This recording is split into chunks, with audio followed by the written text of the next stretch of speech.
안녕하십니까. 오늘 타고 온 차량은 아반떼 N9입니다. 국민차 아반떼가 스포츠 세단이 돼서 돌아왔습니다.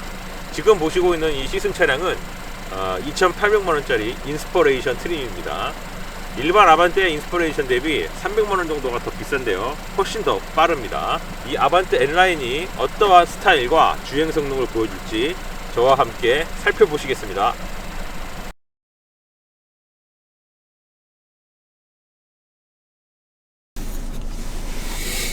이 아반떼 N9의 발진 가속 성능부터 한번 알아보도록 하겠습니다.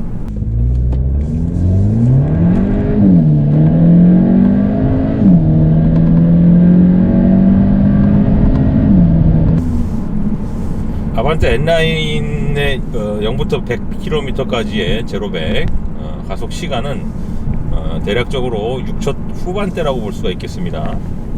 지금 아반떼 N9이 1.6L 직렬 4기통 가솔린 터보 엔진을 장착하고 있죠.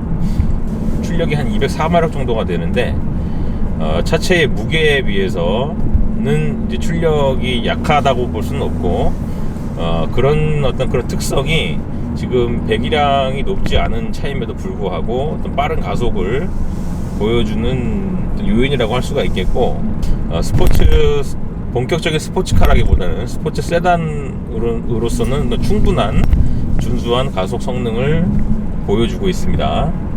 좋은 가속 능력을 보여주는 데는 이 변속기가 한몫을 하고 있다는 생각이 듭니다. 지금 아반떼 N9에는 그 7단 듀얼 클러치 트랜스미션이 장착되어 있죠.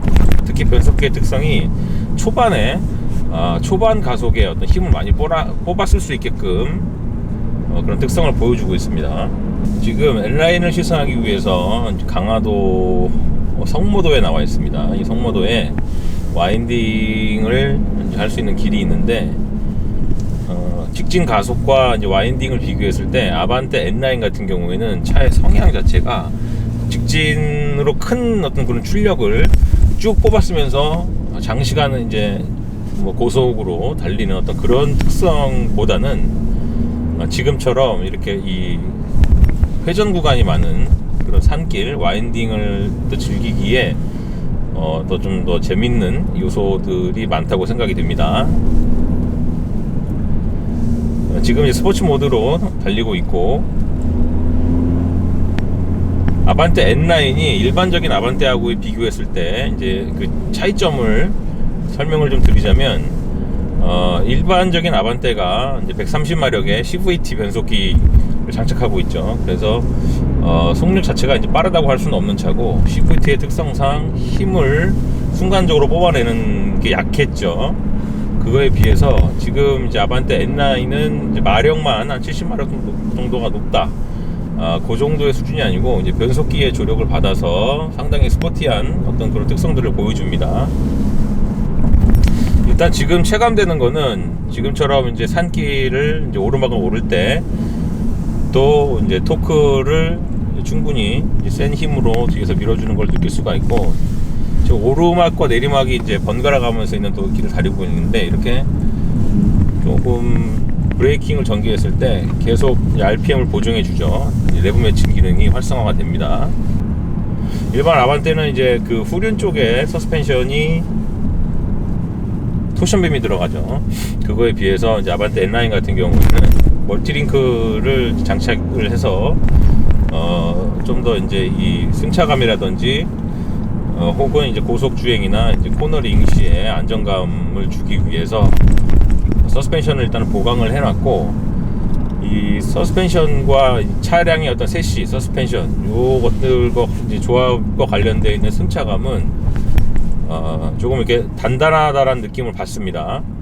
아반떼 N9에 N자가 붙었을 때의 장점이 뭐냐라고 했을 때는 크게 두 가지입니다. 이 내부 매칭 기능이 하나가 있고요. 그리고 N 파워 시프트라고 해서 이 가속을 하는 상황에서 가속을 쭉 하게 되면은 이제 기어 단수를 계속 올려 나가죠. 업시프팅을 할 때 RPM이 떨어지기 때문에 그 순간에 이제 뒤에서 쳐주는 어떤 변속 충격을 줌으로 해가지고 이 토크가 이제 감쇄되는 것을 막는다. 그런 기능이 있습니다. 그래서 이 레브 매칭과 N파워 시프트 이 두 가지가 N9만의 어떤 특성이라고 할 수가 있는데, 이 N파워 시프트와 관련해서는 아반떼 N9은 그렇게 어떤 그 충격, 변속 충격 같은 것을 이제 좀 다이나믹하게 주는 느낌은 아닙니다. 이게 아마도 이 변속기의 차이에서 오는 것 같은 생각이 듭니다. 벨로스터 N은 이제 본격적인 N 차량이죠. 거기에 이제 8단 습식 DCT가 들어가고, 소나타 N9에도 이제 같은 이제 변속기가 들어가는데, 그 변속기들이 이제 업시프팅을 해줄 때 이제 바늘이 떨어지면서 이제 좀 더 도약하는 느낌, 뒤에서 쳐주면서 이제 토크의 감소를 보정을 해주는 어떤 그런 느낌들을 줬었고, 그런 느낌을 사실은 이제 이 본격적인 어떤 스포츠 세단, 흔히 우리가 독일 3사라고 하죠. 벤츠나 이제 BMW 차량들을 타보면 급가속을 이제 해보면 쭉 직진을 하면서 변속을 할 때마다 뒤에서 이렇게 쳐주는 느낌이 있죠. 펀치감 있게 뒤에서 밀어주는 느낌이 있는데, 지금 아반떼 N9 같은 경우에는 살짝 이제 변속 충격들이 오는데, 그게 그렇게 드라마틱하게 세게 뒤에서 쳐주는 느낌까지는 아닙니다. 그래서 아마도 아반떼 N9 같은 경우에는 본격적인 이제 스포츠카라기보다는 N으로 넘어가기에 있어서의 어떤 그런 징검다리, 또 본격적인 이제 스포츠성을 느끼기에 앞서서 맛보기, 그런 측면이 강하다고 할 수가 있겠습니다. 변속기 레버를 왼쪽으로 쳐주면은 이제 별도의 스포츠 프로그램이 있는데, 지금처럼 스포츠 모드가 아니라 일반적인 노멀 모드에서도 스포츠 프로그램을 이제 설정을 해놓으면, 지금 코너가 나오죠. 코너에서 RPM을 띄워놓고 브레이킹을 해보면 지금처럼 레버 매칭을 해줍니다. 그러니까 이게 스포츠, 이 드라이브 모드 자체가 컴포트와 노멀 모드와 스포츠 이 두 가지를 주로 많이 쓰게 되겠죠. 에코 모드를 제외한다 그러면 두 가지인데, 이 두 가지 외에도 변속기 자체를 이제 스포츠 프로그램으로 놓을 수가 있기 때문에, 이렇게 되면은 조합이 네 가지가 되는 거죠. 노멀 모드에서 일반적인 노멀 모드가 있고, 또 노멀 모드에 스포츠 프로그램을 적용할 수가 있고, 스포츠 모드가 있고, 스포츠 모드에 또 다시 스포츠 프로그램을 적용할 수가 있기 때문에, 이제 가장 노멀하게 쓰는 것부터 스포츠에 스포츠 프로그램까지 적용하게 되면 이제 가장 하드코어 세팅이 되겠죠. 네 가지의 드라이브 모드를 쓸 수가 있습니다. 제가 이제 시승한 결과로는 스포츠 모드에서 스포츠 프로그램까지 조합한 거는 스포츠 모드하고는 큰 차이는 없고, 노멀 모드에서 스포츠 프로그램을 적용했을 때 레브 매칭을 기능이 이제 활성화가 되기 때문에 연비를 좀 아낀다는 측면에서 노멀 모드로 주행을 하면서도 이제 이 코너에서 좀 어떤 이 RPM이 떨어지는 게 싫고 좀 더 속력을 내고 싶다 이럴 때 일반적인 지금처럼 뭐 이렇게 드라이브 모드를 컴포트 모드로 달리다가 코너 구간에서 한번 쳐주고 조금 더 이제 가속을 해주고 할 수가 있겠죠.